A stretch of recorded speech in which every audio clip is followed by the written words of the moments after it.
Books are knowledge, and knowledge is power. And I am... no. No, what am I? What was I saying? No.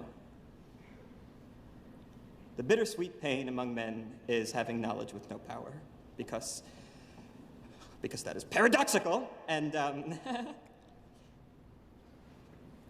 thank you for coming. This right here is my favorite thing ever. In the history of forever. I think about this every day. I think about this all night long. I stay awake, not sleeping, because I'm thinking about this. Let's go!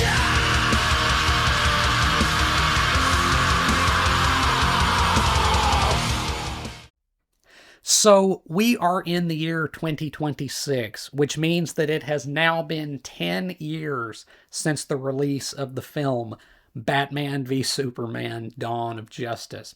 When I realized that, I knew I wanted to say some words on this film, because this was quite a polarizing film when it came out. Actually, let me rephrase that. To say that this film was polarizing might be a bit misleading. This was like one of the most despised films when it came out among the fandom.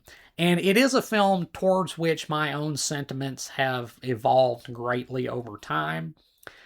Now, at the time of this recording, I do consider Batman v Superman, or BVS, to be possibly the greatest comic book based film ever made.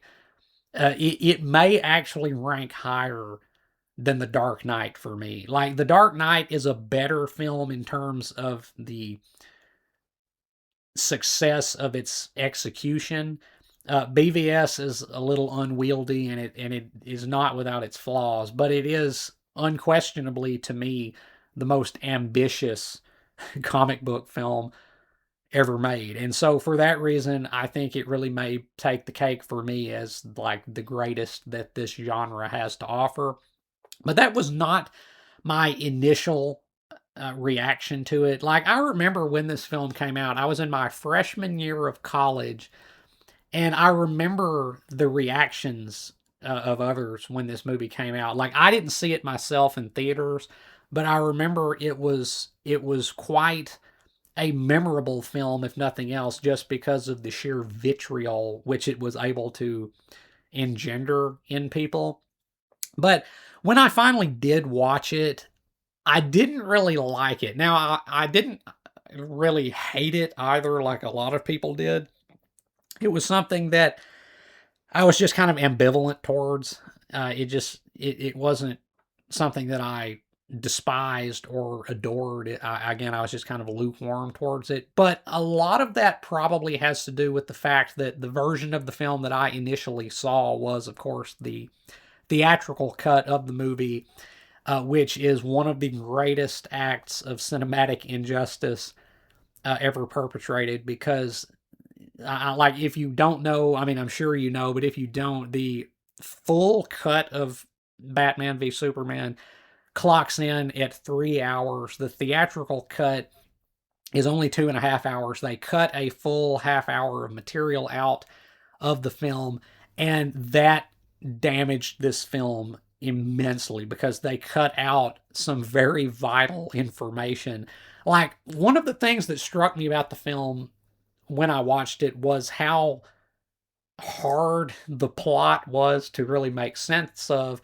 And that is, of course, because you were being deprived of, again, vital information. Like, the plot was borderline incomprehensible, incoherent with the theatrical cut. But the full, complete edition of this film, or the ultimate edition, I guess, as it's called, truly is, in my eyes, a flawed masterpiece. And so I want to talk again about the film, just my thoughts on it. And, I'm not sure how original my thoughts are going to be as regards the film. I don't know what remains to be said about it that hasn't been said already. But, like I say, it's been 10 years. I want to commemorate the occasion by just, providing my take on the movie. So, first off, this movie was enormously controversial because of the atypical portrayals of its principal characters, Batman and Superman.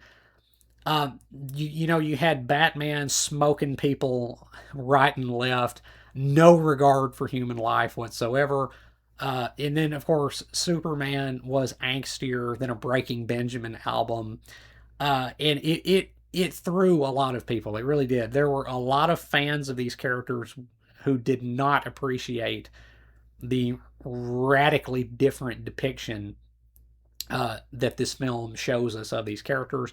Now, I, for one, had no problem with these interpretations of these characters.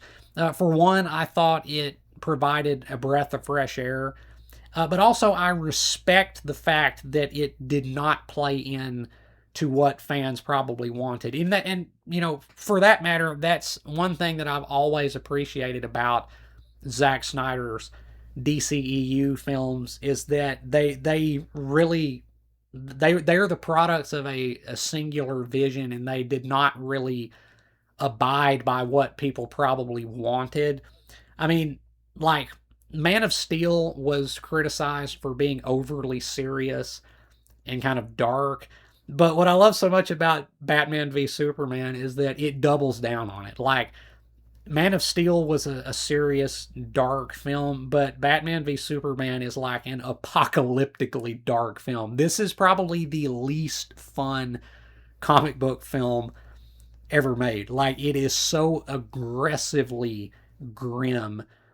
But I loved it. I thought it was a very true representation of the vision behind these films, because Zack Snyder's vision for these DCEU films was always, what would it be like to live in a world where people have the powers of gods?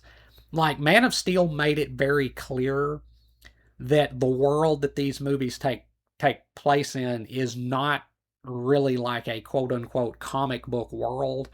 Like, it's meant to be like our world that just so happens to have Superman and Batman and Wonder Woman in it.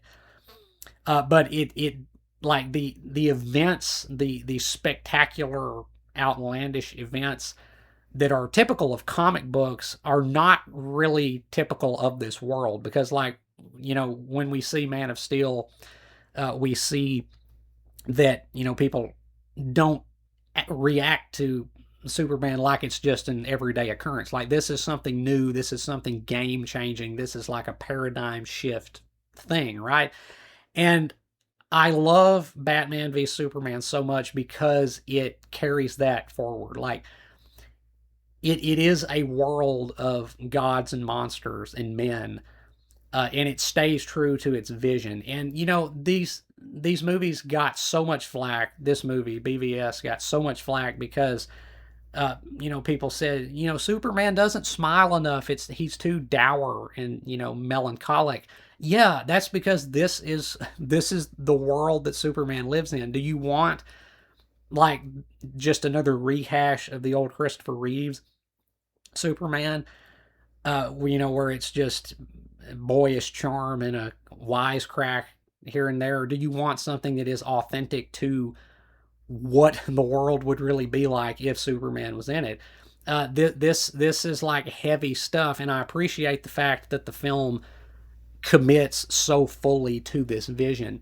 Now, I want to say this. It is very important when watching Batman v Superman to understand that this is really a continuation of Snyder's previous film, Watchmen. In fact, there are direct references to Watchmen, such as the phrase, "the end is nigh," and also the phrase, "who watches the Watchmen." Those things appear in Batman v Superman because this film is, again, continuing the themes of Watchmen, but it is also, in a way, subverting those themes. Like, Watchmen is regarded as being like the subversion of the tropes of superhero comics, but what Batman v Superman is doing is it is essentially subverting that subversion. Like, a lot of the characters in Batman v Superman have analog characters in Watchmen. Like, Batman is effectively Rorschach, Superman is effectively Dr. Manhattan, and Lex Luthor is like Ozymandias. But the ultimate outcome is drastically different from that film, because again, Batman v Superman is kind of reacting to Watchmen, and it's deconstructing the deconstruction. That I think is how I would put it. Like, Watchmen deconstructed the notion of the superhero, and that appears to be what Batman v Superman is doing, but ultimately the message is that it is, as I said, deconstructing the deconstruction. Like, Snyder said that the point of these films was for them to be extremely dark and gritty, and then to progressively grow lighter and more optimistic as time went on. And that is like the ultimate point of Batman v Superman. Like, it is so aggressively bleak in the depiction of its story, but the ultimate message is hopeful, and the questions which the film is grappling with about power, and about whether power can be wielded righteously in an unrighteous world. Like, it's playing ultimately into the tried and true tropes of the superhero comics. And like, you can see that at the end, because people criticize this movie for being like so dark. Like, the reviews were like, why does this have to be so unfun and miserable? But like, if you don't understand that the ultimate message of the film is hopeful, then you completely did not understand the film at all. The point is, again, to start out with this grim deconstructivist narrative and then ultimately segue into a reconstruction of these characters. Like, people got so pissed because Batman was just offing people left and right. And I was like, yeah, but that's the point, is that he's not supposed to be doing that. This Batman is fallen. He is a broken shell of a man who has lost pretty much everyone close to him. And like, again, this all ties in to the main question behind these films. Could characters such as Superman and Batman, characters from comics, could they actually function as righteous characters in a world which is morally realistic? Like, the fallen nature of Batman in this movie, the way that he is just a complete, again, just shell of what that character is supposed to be like, that's because he is operating in a world which is, again, at least in a moral sense, realistic. You're not going to spend 20 years fighting monsters, to reference the Nietzsche quote, and not ultimately lose some of your humanity as well. And so, like, that's just the point of that character. And also the same with Superman. People are like, oh, Superman didn't smile enough, he was too dour. That's because he's got the freaking weight of the world on his shoulders here. This is the world that this movie takes place in. But as I said, ultimately what it was doing is reconstructing these characters, rebuilding them into the archetypes that we know. Like, they start out broken and flawed, but they become the heroes that we all know them to be and that we all love and cherish. Like, the point was always a message of hope, of redemption. That's the point of the movie. Now, I also want to say this.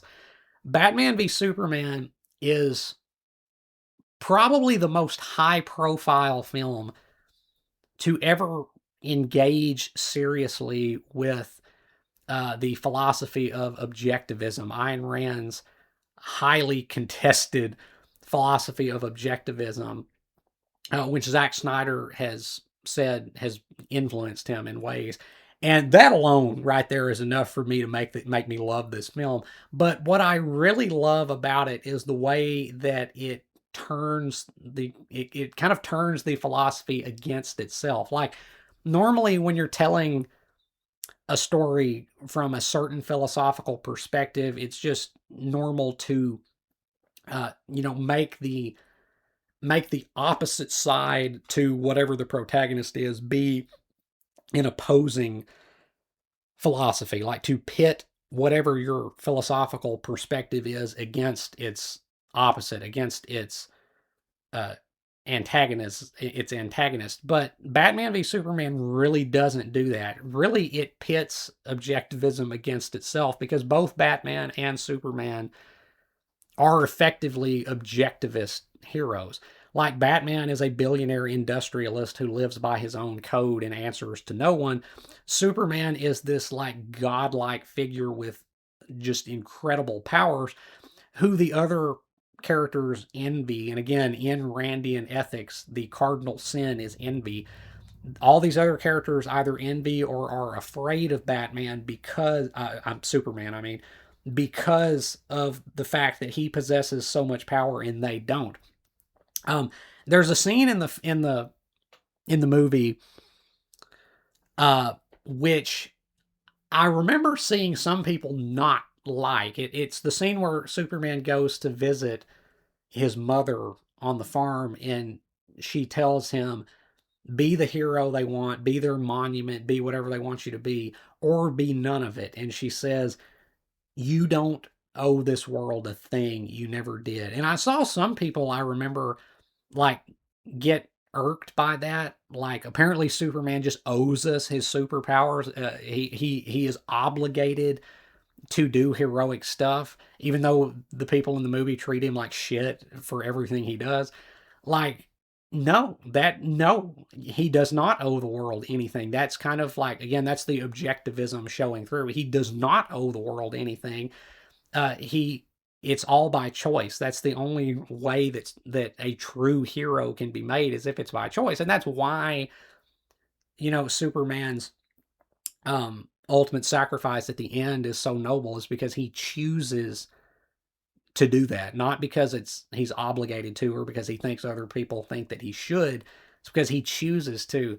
And like I say, it's interesting how it pits the philosophy against itself, where Batman and Superman both kind of represent this philosophy, again, objectivism, and their throwdown is kind of, it's two characters who are basically driven by the same motivation, kind of the same outlook, fighting each other. I thought that was very interesting. Now, as to the actual, like, the thematic content of this film, this is one of the most thematically rich films of this genre. Actually, I'd say this is probably one of the most thematically rich films of any genre. There's so much more to this movie than I can reasonably go into here as regards its symbolism. You have to pay attention to the background stuff. You have to pay attention to the little Easter eggs and stuff to fully understand the messaging that Snyder is going for. Because not only is this film inspired by objectivism, it is also heavily Christian in its symbolism, in its iconography. But a big criticism I think that Man of Steel got was that all the Jesus imagery is like so ham-fisted and on the nose. There's that scene in Man of Steel where he's in the church sitting in front of the stained glass window, and it's like, you could not be more on the nose. But the symbolism in Batman v Superman is pretty nuanced, I think. Some of it is very blatant, but it's all earned, I think. I really do think it's all earned, because the film's position Superman as this, like, Christ figure. Like Jor-El tells him in Man of Steel, you will be a bridge between two peoples, which is like what Christ is in Christian theology, a bridge between the chosen people, the Israelites, and the Gentiles. In the world of these films, Superman is the bridge between the Kryptonians and the humans, right? He is, as Jor-El says, he will give them an ideal to strive towards. But what's so interesting about Batman v Superman is that it's very obviously a movie about men striving to be like gods. And making Lex Luthor be a misotheist was actually a very brilliant move, I thought. But it is also a movie about a god becoming human, because of course that is, in Christian theology, that is what the very essence of, like, the character of Christ. It is God that became man. And we see that reflected in Superman in this film, as this godlike character discovers his humanity. I thought that was a really neat little arc, I thought, for Superman's character. And again, this is how Superman is the opposite of the analog character of Dr. Manhattan in Watchmen, because Dr. Manhattan has all these powers. He is truly godlike within that story, and yet he cares not very much about humanity. He grows more distant. But with Superman, it's the other way around. He has all these powers, but he grows to cherish and love humanity and ultimately make the ultimate sacrifice for humanity. It's really good stuff, I think. Now, the big question as regards like the question at the heart of this movie is a question of power. In not only is it questioning whether power corrupts, it is questioning whether powerlessness corrupts as well. Because the actions of the principal antagonists in this film, Lex Luthor and Batman, and yes, Batman is a villain in this film for, for most of the runtime. Batman is a villain in this film. They are motivated by impotence. And this is very apparent in Lex Luthor's little speech. The bittersweet pain among men is having knowledge without power, because that is paradoxical. Similarly, Batman is, he's been like the ultimate badass within this world for so long, but now in comparison to Superman, he is nothing. He is, lacking in power, and he feels it. And so like the driving force of these characters is not just the corrupting influence of power, it is the corrupting influence of the lack of power. And I thought that was a very thoughtful position to take. And of course, we have to talk about the political aspects of this film. And by the way, I want to say this: Batman v Superman releasing in 2016, that was truly like the stars truly aligned for that. And perhaps that is why this film wound up, I think, capturing the zeitgeist as well as it did. Because if you were there, if you were around at that time, that there were some pretty big political shakeups in 2016. And that was kind of the beginning of the very bitter divisiveness politically that we grapple with now. And this film again really was kind of ahead of the curve in some ways. Of course, the real event that this film is like reacting to was 9/11, of course, and you get direct like 9/11-esque imagery in the opening sequence where Batman is in Metropolis watching Superman and Zod destroy the city, right? And we see how, Batman essentially becomes like this kind of Warhawk analogous character. And also I'll say this: Batman's 1% chance little speech that he gives to Alfred, where he says if there is even a 1% chance that he is a threat, we have to treat it as an absolute certainty. That is a very, very close adaptation of something that Dick Cheney said as well. Again, the subtlety of the references in this movie is really commendable, I think. But it's not a film, even though it's a very politically charged film, it is not a film which is easy to categorize as regards like what it actually endorses and what it doesn't. Like the senator, the Senator Finch character, it has noble qualities, but also is kind of, very skeptical of Superman and wanting to rein in a certain very powerful individual. And of course, we come back to like the objectivist themes of an individual in conflict with the herd, right? And then also we have Lex Luthor being kind of this like Mark Zuckerberg spastic tech bro boy billionaire, which I know one of the biggest complaints that this film got was that Jesse Eisenberg's acting was so over the top and like campy.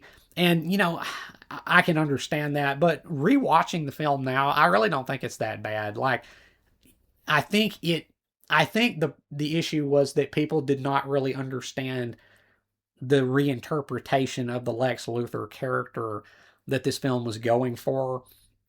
Like when you understand that he's meant to be like this, again, Mark Zuckerberg kind of tech bro character, I think it makes more sense and I think it's more palatable. But again, it's a very politically charged film, but at the same time, it is a very nuanced film in the way it grapples with these issues and these questions. Now, uh, it would be remiss to talk about Black Batman v Superman without discussing the Martha moment, because that is truly one of the most contentious moments in cinema history. I remember when this movie came out, it got so much shit, and it still gets so much shit because of this moment. I can understand the criticisms, but at the same time, I don't think a lot of it's valid. Uh, for one, you have to realize that there was always going to have to be a big turn on a dime type moment where Batman understands the error of his ways, and alters his opinion of Superman. It was never going to be something that was like gradual. It had to be this big, again, like a turn on a dime type moment. And the fact that their mothers share the same name, while that may seem kind of goofy and ridiculous, I think it works. Um, and Superman saying you're letting him kill Martha instead of saying you're letting him kill my mother, that makes sense within the context of the scene. Like he is in his last moments. He has to get out as much information as he can. So it does make sense that he would say Martha instead of my mother or my mom or something like that. I do kind of understand some of the criticisms of this scene, because on the surface it does look goofy and kind of silly that they would just automatically become friends because their mothers share the same name. But again, thematically, what it does in the context of what's happening, I think it works. Like when Batman steps back and looks around in just, like this kind of stunned way when he realizes that he has become the very thing that created, Batman as a persona. That's powerful. And if you can't see that, then I just think you're missing out on some really great cinema here, because like it again, if you're just looking at it on a surface level, it is kind of goofy, but I think I think they did the best they could. Again, it always was going to have to come to a head. It was always going to have to turn on a dime, so to speak. It was never going to be this kind of process because, of course, the movie is called Batman v Superman. They were going to have to fight, and then there was going to have to be some singular thing which makes them resolve their differences. And I personally can't think of anything else more powerful than the fact that Batman is brought to see Superman as human by the fact that their mothers share the same name, and that he had come within a hair's breadth of becoming Joe Chill himself. I think that's incredibly powerful. And if you don't, then you're entitled to your opinion. But for me, I think it works pretty good.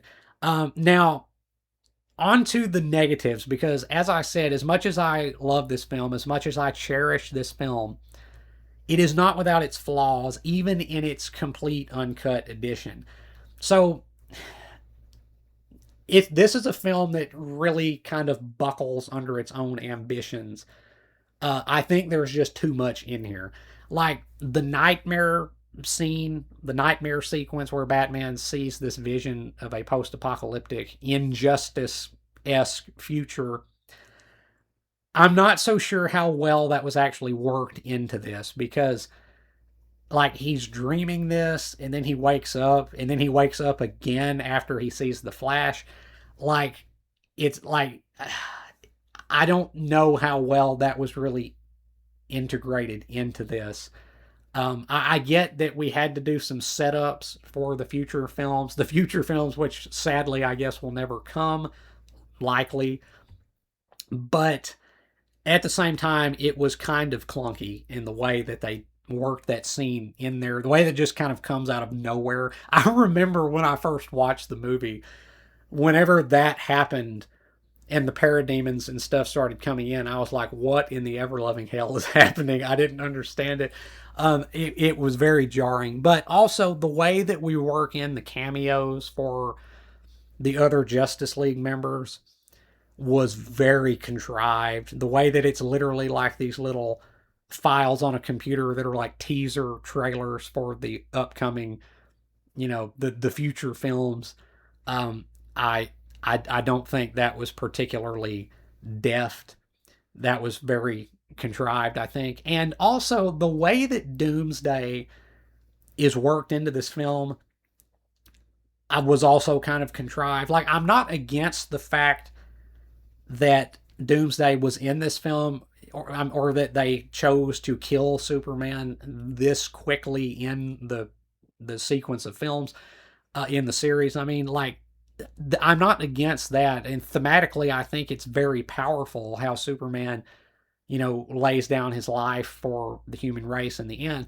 But it's the way that Doomsday is worked into the film, and I get it. There's probably no better way that they could have done it, but Lex Luthor combining General Zod's corpse with his own blood, and then somehow getting this monstrosity, and the fact that the ship just automatically like gives him complete control, that was just kind of dumb. Like, I don't that was they had not they were unable, I guess, to think of a better way to make these sequence of events fit together. That was kind of clunky again. The film is not without its flaws, but at the same time, I think it is still brilliant. I want to say again, this is, in my opinion, probably the greatest comic book film ever made.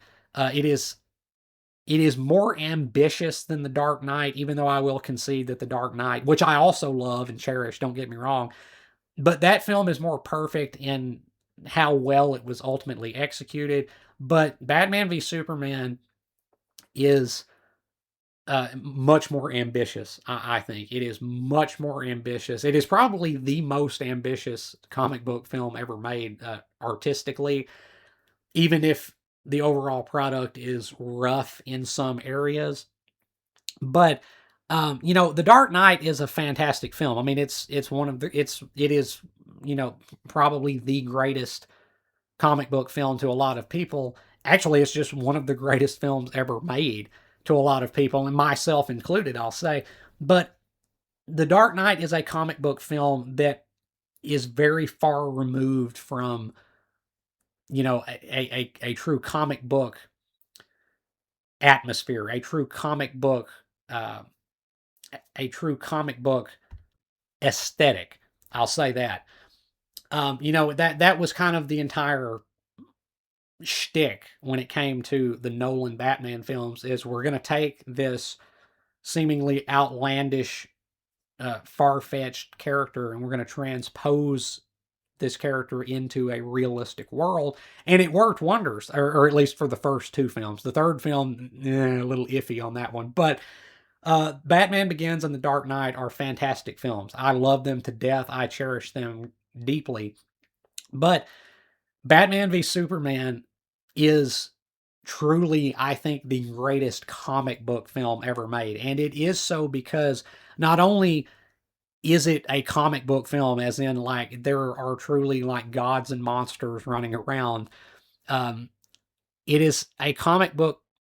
It is a comic book film that treated these characters with the gravitas which they deserved. And again, Snyder has always been upfront about the fact that these characters are mythological. That is what, superhero comics are. They are mythology. They are the last bastion of mythic storytelling, outside of, I guess, like fantasy series like The Lord of the Rings, stuff like that. They are the last bastion of mythic storytelling in our secular modern world. And Snyder knew that, and like, he used these characters so marvelously because he treated them again with the gravitas they deserve. Like, the fact that people criticize this movie for being overly serious and too dark. Like, that's just not a valid criticism to me. Like, I am well aware that there are a slew of comic book movies in the aftermath of the Dark Knight trilogy that have tried to ape that style and be like grounded and like serious and gritty and stuff like that. But uh, and like unjustifiably so, that like a lot of these movies are just, they think that grimness is the same as like maturity, and that is not the case. But Batman v Superman is justified in its dark tone because this movie is a representation of mythological storytelling. It is mythology for the modern world, and Snyder just killed it, I think. Like, yes, this movie is bleak. It is not fun in the slightest. It is not really like family friendly. But at the same time, it's giving this world, again, the gravitas and the authenticity which it deserves, and it's giving these characters their due, I think. And so I really do think that Batman v Superman is truly the greatest comic book film of all time. Now, thankfully, there have been a lot of people that have come around to this movie since its release. Because trust me, I was there. I remember when this movie came out. The overwhelming majority of people hated this film. If you were a fan of uh, this movie at the time it released, you were a rare breed because most people hated this movie. But like I say, now thankfully, a lot of people have come around to it, and of course, it's so tragic that now it's too little, too late, because the Snyderverse got scrapped because largely of the negative reactions that a lot of people had to these movies and their tone. But um, you know, Batman v Superman is a film which was, again, tragically too smart for its audience. I'll say that. It was so ahead of the curve. It's a movie that was going so hard against what the audiences probably wanted or expected. But that's why I respect the hell out of it. Like, do you know how easy it would have been for Snyder to just come in and make like a Marvel type, action comedy, have Superman cracking wise, have Batman, being much more jovial and not murdering people by the dozen. Do you know how easy it would have been to just come in and copy the Marvel formula and make serious bank? But he didn't. He did something that was so antithetical to that, that is so, again, it's just mythic storytelling, and it is exactly what um, it's exactly what I think these characters really need to be treated like. Like, I'm not saying that you can't have fun with, like, the Marvel films or whatnot. I personally don't, because it's all just the exact same thing over and over to me. But this, I think, is much truer, to what these characters truly are at heart. And again, that is mythological archetypes. They are gods and mortals in a world which is in its own right realistic. And that's just what I love so much about this film. It's very profound. It is an uncommonly thoughtful film for this genre. It is the most thoughtful film of this genre, except, again, maybe for The Dark Knight. There's so much symbolism in this, so many references to like Excalibur and stuff like that. The way that these characters are likened to, again, mythological figures like Apollo and Hades. Like, again, there's just so much going on in this film, and so much that just wasn't appreciated. There's so many neat little uh, symbolic elements in these films. Like, in the scene where Bruce Wayne and Clark Kent meet each other, the song Night and Day plays in the background. Like, again, just really good symbolism. The painting behind them of the black and white figures battling each other, it's just so great. It looks fantastic as well. This is still 10 years later just an incredibly gorgeous film to look at, and that's always been a real strength of Zack Snyder's. is that his films are very beautiful. They're very visually striking, and this one, definitely no exception. I think that Batman v Superman is probably Zack Snyder's masterpiece. Again, it is not without its flaws, but just it's just incredibly ambitious. Even though it kind of buckles under that ambition, it's gorgeous. The acting is also good. I freaking love Batfleck. I know a lot of people um, weren't such fans of Ben Affleck as Batman, largely due to the uh, atypical interpretation of the character. But for me, this really may be like my favorite on-screen Batman, live action at least. I love Christian Bale, don't get me wrong, but something about just the animalistic rage that Ben Affleck was able to channel in this character, I just freaking love it. This is my Superman. Like, y'all can keep the Christopher Reeves Superman. Like, for that generation, he, I'm sure, is the definitive Superman. But for me, Henry Cavill is Superman. Like, these are probably the interpretations of these characters which I cherish the most, and that is because I cherish this film just so much. There's so much in it. It's so ambitious. It is so loaded with symbolism and meaning. And it has just such great lines in it. Some really great lines in this movie. I just freaking love it. I think it is, again, just probably the best comic book film of all time. And I think that is a hill that I would be willing to die upon. So I'm probably rambling at this point, but Batman v Superman is 10 years old now. It was utterly criminal, the response that this film got when it initially released. And of course, a lot of that is because the execs butchered it in the editing room. And so a lot of people probably couldn't help but dislike the film, given that the film is kind of hard to make sense of in its theatrically released version. But it is a flawed masterpiece. It really is. It's far and away the most ambitious thing of its type ever, I think. And I just freaking love it. So yeah, Batman v Superman, 10 years old as of this year. I think it has aged like fine wine. And I'm glad to see that there are other people that are finally coming around to it and seeing it as the masterpiece that it is. I don't foresee this film being surpassed artistically anytime soon, perhaps even ever. I think this will probably be the watermark, at least for a considerable length of time for the comic book film genre. And I'm so thankful this movie exists. Like, I want to say this: there are certain stories, certain works of art that I'm very thankful for.